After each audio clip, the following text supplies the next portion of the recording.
ที่ไปอยู่ตามป่าจาริกเดินป่าเดินดงอยากจะพากันคือขน้องเว้าเล่นเว้าหัวอันนั้นอันนี้ถึงเวลา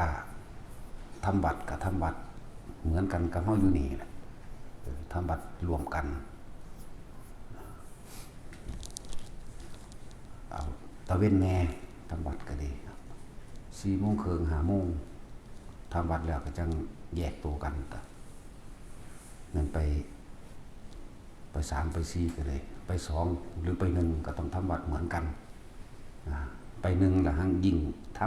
ำก็ต้องทำพังเวิดนั่นแหละต้องทำบัตรจังมากับมือตอนเย็นทำบัตรแล้วก็พากันอุทิศผลทานบุญกุศลกรรมดีออกให้มันกล้องไปทั่วป่าทั่วเขานั่นแหละตั้งใจบ่แม่นแนวไปหาเล่นหามวนก็ซื้อได้เดี๋ยวนี้มันมีโทรศัพท์มันสื่อสารได้ตั้งแต่กี้เฮาบ่ได้มีโทรศัพท์เด้บ่ฮู้จักว่าอยู่ไสหม้องใดสิบันทึกหยังไว้ก็บ่ฮู้จักชื่อจำสถานที่ต่างๆก็บ่ได้จังบ้านใดหมู่ใดพอบ่ค่อยออกไปนำบ้านซุมื้อนี้มันแม่นบ่ออกมันก็ฮู้จักมันมีโทรศัพท์นั่นแหละต้องว่าพวกกันอย่าพากันประมาทนั่นเดินย่างไปซอกๆแซกๆไปตามซอกมุมนั้นเขานี่ก็จะพากันเว้ากันย่างเฮ็ดคือผิดกันนี่โลดเบิ่ง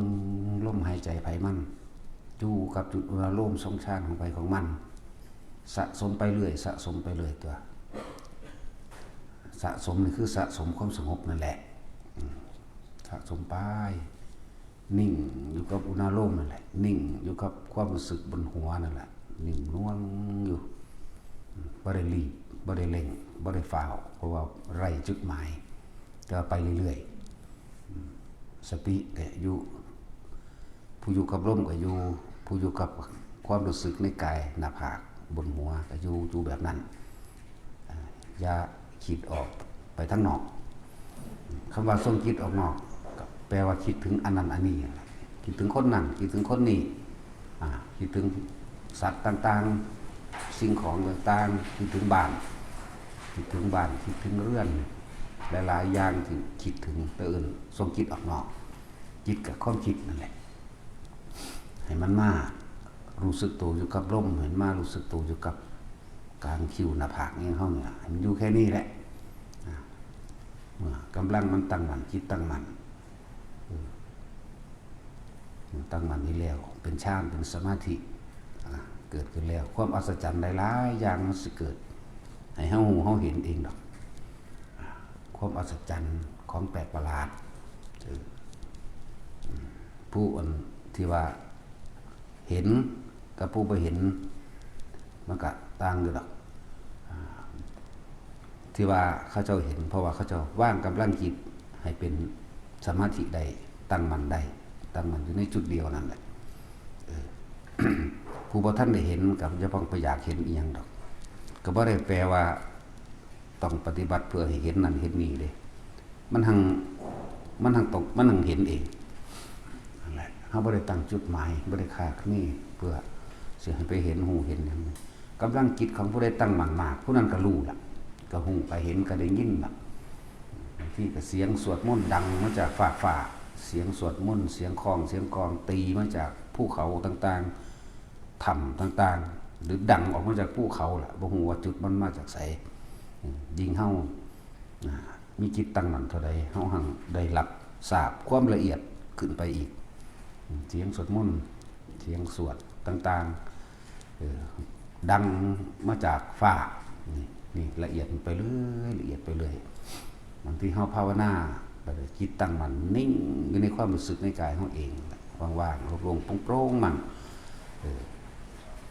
อาจจะได้ยินเสียงสวงซองสาธุการดังสนั่นหวั่นไหวได้ว่าธรรมดาดังไกลๆดังกว้างๆดังร่วมๆดังหลายๆประสานเสียงมันได้ นั่นแหละเขามาโมทนานำก็ดียิ่งสงบได้มากเพียงใดก็ยิ่งรู้ได้มากนั่นแหละสงบก็คือบ่คิดไปเรื่องอื่นๆอยู่แต่ในความรู้สึกลมหายใจอยู่แต่ในความรู้สึกในกายเขาเองมีหน้าผากนิ่มน่วงหน้าผากบนหัวทำกลางอกนี่แหละอยู่กับแค่นี้อย่าหนีออกจากกายลมหายใจก็คือกายในกายอันหนึ่งอันเป็นส่วนเขาเพ่งเข้ามาแล้วเขาเล่งเขาจ่อเข้ามาเวทนาในเวทนาก็คืออาการปิติที่มันเป็นอุเบกขาเวทนาจิตในจิตก็คือการรับทราบต่างๆโดยบ่ให้ความคิดบ่ให้ออกไปจากความรู้สึกในกายเวทนาจิตเวทนากายสภาวะปรากฏการณ์ต่างๆของคำว่าธรรมก็คือสิ่งทั้งหลายทั้งปวงที่มันสิปรากฏขึ้นคือเว้าร่วมหมดทั้งหลายโดยภายในอันเป็นของลึกลับซับซ้อนมื้อนี้อาจจะเห็นมี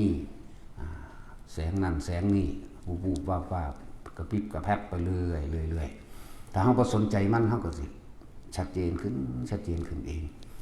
ถือว่าเป็นแสงออกมาทำโปมือหรือทำกำปั้นแต่เราบ่ได้สนใจมันแต่ว่าเราเห็นอยู่รู้อยู่มันคอยใหญ่ขึ้นดอกหมายถึงอาจจะเห็นที่มากขึ้นยิ่งขึ้นไปเรื่อยแต่ว่าจุดสำคัญคือการเห็นแล้วคือบ่ให้คิดบ่ให้นึกบ่ให้ไปใส่ซื่อมันบ่ให้ไปหาเหตุผลกับสิ่งนั้นสิ่งที่มันปรากฏขึ้นมาสีเขียวสีเหลืองสีขาวนวลปากกายพึกอย่างก็แล้วแต่บ่ให้ไปหาว่าคืออย่างให้เขาเข้าใจคำว่าละความเห็นหยุดการคิดปรุงแต่งบ่ให้ลงความเห็นบ่ให้สรุปความเห็นใดๆทั้งสิ้นในสิ่งที่เห็นการเห็นแล้วนี่ก็ต้องอาศัยกำลังจิตเป็นสมาธิเด้คณิกะอุปจาระการเห็นนั่นคืออุปจาระสิ่งทั้งหลายจะอุบัติขึ้นปรากฏขึ้นระหว่างท่ามกลางความสงบที่จิตตั้งมั่นดีแล้วแต่เขาเห็นแสงวูบวับอย่างก็แล้วแต่เห็นเทวดาสารพัดที่มันสิปรากฏเกิดขึ้นแต่เขาบ่คิดบ่นึกมันก็เป็นอัปปนาเองอัปปนาสมาธิจิตตั้งมั่นไม่หวั่นไหวอันหาประมาณไม่ได้ปราศจากความคิดนึกปรุงแต่งปราศจากการใส่สื่อของมันเรียกว่าละความเห็นจะไปสรุปความคิดเห็นอย่าไปใส่สื่อมันถ้าบ่มีสื่อบ่ใส่บ่มีความเห็นแล้วก็นั่นที่บอกว่าคำว่าสักแต่ว่าก็แม่น ความสำคัญมันหมายมันบ่เกิดขึ้นอัตตาตัวตนมันบ่เกิดขึ้นเด้ถ้าว่าโอ้ไอ้นั่นเทวดาเกิดแล้วแต่ว่าใจเฮานี่เด้เป็นตัวตนเฮาไปใส่สื่อมันจึงบอกว่าบ่แม่นสัตว์บ่แม่นสิ่งของบ่แม่นบุคคลบ่แม่นผีบ่แม่นเทวดาบ่แม่นหยังคือบ่ให้ไปใส่สื่อมันบ่ให้สรุปความเห็นบ่ยินดีบ่ยินร้ายรู้ไปเห็นไปนี่ประเภทปรากฏภาพโอ้ยสารพัดเยอะแยะกว่านี้ที่บอกทั้งเบิดบอกบ่เบิดตั้งแต่เท่าที่รู้ที่เห็นมานี่บอกบ่เบิดบ่แม่นพระแห่งเทวดาอินพรหมทั้งหลายของประหลาดพวกเขาว่านาคมั่งครุฑมั่งกินนรีมั่งสัตว์หลายๆอย่างพวกภพภูมิต่างๆหมดนี่เฮาก็เพียงแต่ว่าเห็นซื่อๆได้ยินซื่อๆเอาบางอย่างที่มันปรากฏก็เป็นภาพเป็นเสียงเป็นกลิ่นพร้อมเด้เป็นเหมือนกับเขาสู่สงครามกันปิ้งปังนั่นแหละเป็นเหมือนกับเขาย้ายบ้านเหมือนคนโบราณย้ายบ้านมีงัวมีควายลาเปลี่ยนเสียงไรงัวไรควายเฮ้ยเสียงจุปากไปเว้ากันอึ้งคะนึงไปเหมือนคนย้ายเดินทางเป็น2-3 ร้อยกว่าหลักในประเภทก็มีแบบนั้นก็มีแต่ให้ขอให้บ่จะไปใส่สื่อมันจิตเฮาบ่ตั้งมั่นให้ร่วมทำความรู้สึกอยู่แต่เพียงในกายแม้นหลับตาหรือลืมตาก็สร้างแต่ว่านี่นิยมให้มื่นตา ถ้ากลางคืนมันมืดก็รับตามันก็เห็นคือเก่าน่ะทั้งที่เห็นก็ดีนั่นแหละยังว่าบ่ให้ไปใส่ซื่อมันบางทีก็เกิดการต่อสู้เหมือนเขาลบกันเป็นบ้านเป็นเมืองเหมือนเด้ลบกันแบบลบโบราณดอกบ่แม่นลบสมัยใหม่ใส่ดาบใส่ธนูใส่ปืนไฟยิงกันเฮาก็เบิ่งซื่อๆอย่าไปลุ้นน้ำเขาบางทีก็เป็นเหมือนกับพวกนาคสู้กันแล้วก็ล่าถอยไปไผไปมั่งฆ่ากันตายมั่งนั่นนี่เฮาก็เห็นไปนั่นแหละพยายามสิ่งนี้ที่บ่ไปคิดใส่ความคิดเห็นก็คือเฮาก็อาศัยความทรงไว้ตั้งไว้รักษาอยู่ในลมหายใจโดยที่เฮาย่างอยู่นี่ยืนเดินนั่งนอนไปเลยก็อยู่กับความรู้สึกในกายลมหายใจความนิ่มนวลอยู่ตรงกลางหัวหน้าผากคิ้วยังก็ว่าไปบางทีก็หน้าตึงหน้าหยาหน้าชาๆมีเหมือนดังว่าหมดไตให้ไตก็ให้รู้สึกไปขนลุกแทรกซ้อนขึ้นมาก็รู้สึกไปโยกร่างกายโยกสั้นไปหน้าไปหลังซ้ายขวาก็รู้สึกไปอย่าไปคิดใส่สื่อว่าบอกเบิดแล้วสื่อมันก็ดีสื่ออาการความรู้สึกบอกให้เบิดทุกอย่างแล้วก็จำเป็นต้องไปหาสื่อมันอีกนั่นแหละแสงว่าบีบเห็นนั่นเห็นนี่ก็บอกแล้วดุจดังว่ากายลอยขึ้นก็บอกเบิดแล้วเดี๋ยวแต่ประสบการณ์ตัวเองสิประสบพบเห็นเองสิตื่นเต้นตกใจหรือสิมีความคิดแฝงออกมาให้มันเชื่อขณะหนึ่งเป็นธรรมดาคนเห็นไหมขนาดบอกขนาดจักสื่อหรืออ่านจดจำมาว่าแบบนั้นแบบนี้เมื่อตัวเองเจอเองพับทันทีเลยความคิดแลนออกหาผิดออกหาถูกออกหาดีออกหาลายออกหาว่าจริงหรือบ่จริงมันจะออกไปหาไปสรุปมันแหละออกหาก็เลยความคิดออกหาไปสรุปความเห็นว่าผิดว่าถูกว่าดีว่าร้ายคืออย่างนั่นแหละหลายแบบบางครั้งก็ได้ยินแต่เสียงก็ได้ยินไปเสียงนกต่างๆแปลกประหลาดคล้ายกับคนเว้ากันก็มีเสียงนกคล้ายกับคนไห้ก็มีเด็กน้อยไห้ก็มีหรือยังก็แล้วแต่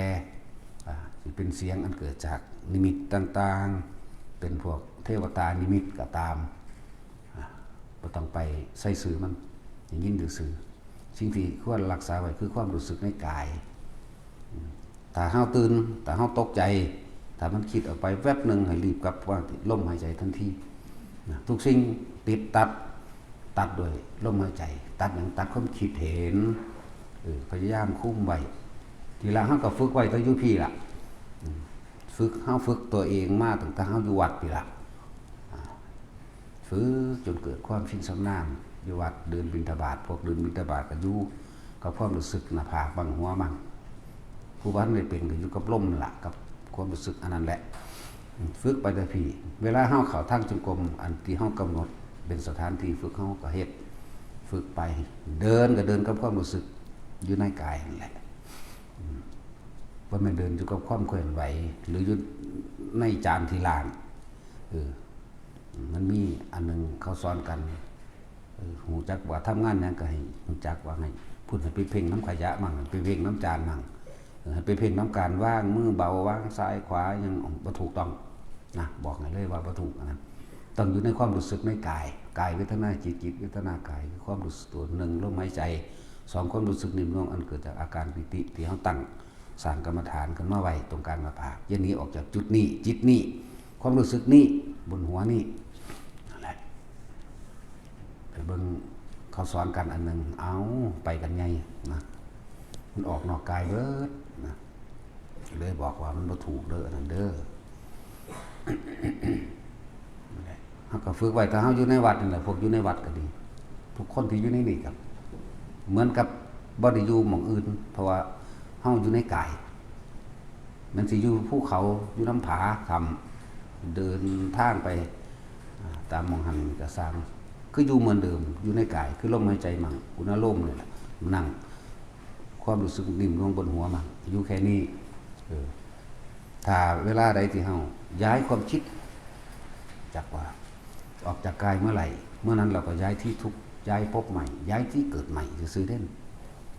จึงบอกว่าจะหนีออกจากกายเด้อใครก็ตามถ้าหนีออกจากกายความคิดถ้าหนีออกจากกายท่านก็เพียงแค่ย้ายที่ทุกข์เท่านั้นเด้กายนี่คืออย่างคือลมหายใจนั่นแหละกายนี่คือความรู้สึกนิ่งนวลตรงกลางหน้าผากเฮาเองหัวเฮาเองหรือบูบวาบหน้าตึงหนังตึงหรือความกระตุกหรือสะบัดยังก็แล้วแต่หรือโยกหรืออิ่มจุกข้อจุกอกกระชันเถอะหรือดูดังว่ากายลอยขึ้นก็ตามแต่อยู่ในนี่ดึงความรู้สึกอยู่เยาความคิดไปอยู่หม่องอื่นคำว่าจิตคือหยังกับความคิดนั่นแหละคิดถึงบ้านมันก็ไปอยู่บ้านนั่นแหละคิดถึงรถมันก็อยู่รถคิดถึงลูกก็อยู่ลูกคิดถึงหลานก็อยู่หลานบุคคลสัตว์สิ่งของคิดถึงสิ่งใดจิตก็อยู่หม่องหันแต่ให้มันมาอยู่ในลมให้มันอยู่ในความรู้สึกแห่งกายนั่นแหละสะสมไปเรื่อยความอัศจรรย์หลายอะไรยังเกิดขึ้นเองนิมิตต่างๆที่เกิดขึ้นกับคืออย่าไปใส่สื่อมันอย่าไปของบางอย่างมันคือสรุปให้อย่างหนึ่งว่าเห็นจริงแต่เรื่องไม่จริงเห็นจริงก็เห็นเฉพาะตนผู้นั้นแหละแต่เรื่องบ่จริงเพราะว่าบ่ให้ไปสรุปดังที่ทานได้เฮาใครครวนพิจารณาตามคือในขณะนั้นบ่ให้ตามแต่ว่าอาจสิมันนั่งคิดเอาอยู่ตั้งหากเวลาเฮาเห็นผ่านออกมาแล้วจากความละเอียดตัวนั้นเวลาเฮามานั่งคิดธรรมดาขอให้มีความรู้สึกอยู่ในกลางหน้าผากหรือบนหัวก็ตามแล้วค่อยควรพิจารณานี่คือเป็นปฐมฌานเหมือนเดิมวิตกคือการนำเรื่องที่อาจจะได้ยินได้ฟังได้ดูได้เห็นโดยของภายในออกมาคิดแต่ว่าขอให้มีอาการปิติไว้ทรงไว้ในปฐมฌานคิดวิตกคือการคิดใครควรพิจารณาเรื่องใดเรื่องหนึ่งคิดใครควรปิติก็ให้มีตลอดได้นี่คือบ่ออกจากฌานเรียกว่าบ่ออกจากปฐมฌานยุงสั่นแหละจะว่าเฮาไปเฮาคืนนี้ภาวนาเกิดความอัศจรรย์เห็นนั่นเห็นนี่ระบุบ่ได้แล้วแต่ไผสิเห็นอันนั้นนะมันก็บอกเจาะจงบ่ได้แต่เฮามันก็เห็นหลายอยู่เวลาบัดนี้เฮาออกมานั่งตอนเช้าจังซี่นะหรือตอนใดก็แล้วแต่เวลาใครควรพิจารณาไต่ตองจังซี่ก็ให้ทรงฌานนี่คิดเด้จับจุดอุณโลมปั๊บเข้ามาจังคิดโลดคิดเบิ่งไปเรื่อยจิตมันก็วนอยู่ในกุศลมันก็ตั้งมันโดยปฐมฌานมั่งทุติยฌานมั่งมันก็เข้าออกของมันใน1ใน2บางทีมันก็เข้าไป3บ้างเว้อคิดบ่ออกเลยก็มีนะสะสมไปบางทีถ้ามันสิเข้ามันก็ลอยเข้าเองดอกมันเผลอเข้าไปเองเหมือนคนนอนหลับนอนหลับนี่บ่มีผู้ใดกำหนดหลับได้มีแต่นอนไปเรื่อยๆหลับไปเองฌานที่4ก็เหมือนกันมันจะเผลอเข้าไปเองมันตั้งใจบ่ได้นอกจากชำนาญเป็นหมื่นเป็นแสนครั้งอาจจะจับจุดได้พวกนี้ชำนาญสั่นก็สร้างตัดไปเฮาเอา1 2 3 3 2 1อยู่กับมันแบบนี้ว่าฝึกหัดตนเองพวกอยู่นี่ก็ฝึกไปเรื่อยบัดนี้แม่นสิอยู่ไสก็สร้างเลยจะหนีออกจากกายเท่านั้นหนีออกจากกายลมหายใจมั่งความรู้สึกในตัวนี้มั่งบ่ว่าอยู่วัดบ่ว่าอยู่ธรรมบ่ว่าเห็นได้ก็ตามบ่ให้ไปคิดกับสิ่งที่เห็นได้ยินเสียงก็บ่ให้คิดกับสิ่งที่ได้ยินเสียงแต่รู้มันก็ได้ยินนั่นล่ะรู้ก็รู้ว่าเสียงหยังเว้าเรื่องใดก็รู้อยู่ให้หั่นแต่ว่าบ่ให้ไปคิดปรุงแต่งน้ำมันตามันก็มีหน้าที่เห็นภาพสัญญาว่าบุคคลสัตว์สิ่งของอันนั้นอันนี้มันรู้จักโพดดอกว่ามันเป็นหยังหูมันก็ได้ยินโดยสัญญามันก็เหมือนกันนั่นแหละเว้าเรื่องใดมันก็ฮู้หมดนั่นแหละได้กลิ่นนั่นหอมมั่งเหม็นมั่งก็รู้หรอกมันรู้โดยสัญญาของมันเองโดยบ่ต้องคิดก็ได้หอมดอกไม้หอมเหม็นมันนี่ก็รู้นั่นแหละรูปรสกลิ่นเสียงต่างๆมันรู้ของมันแต่ว่าบ่ให้ไปปรุงแต่งจากสิ่งที่เห็นเด้หยุดสัญญาดับสัญญาอย่าคิดนึกปรุงแต่งไปแต่ว่าอันรู้ก็รู้ผู้หญิงก็รู้ผู้ชายก็รู้แต่ว่าบ่ได้ให้ไปปรุงแต่งไปว่าเขาไปหยังเขาเป็นไผคือหยังต้องการหยังนี่บ่ให้คิดต่อไปแต่ว่าต้องอาศัยการฝึกทำให้บ่อยทำให้มากมันก็เกิดความเคยชินในการบ่คิดบ่นึกนะจึงว่าจิตมันตั้งมั่นเรื่อยนะแต่สิ่งที่เฮาเห็นทิ่มทุ่มลงปัญญาตรงอนิจจังอนัตตาเลยเด้ อันนั้นแหละแค่นั้นแหละ เกิดดับมันบ่แซ่อยู่จังซั่นดอกเนี่ยมันบ่แซ่อยู่มันบ่อยู่จังซั่นแค่นั้นเองลงตรงที่สุดของความรู้ทั้งเบิดถิ่มลงอนิจจังอนัตตาเนี่ยก็คือบ่ยึดกับอนัตตานั่นล่ะว่างไปเบิดนั่นแหละเอาพอ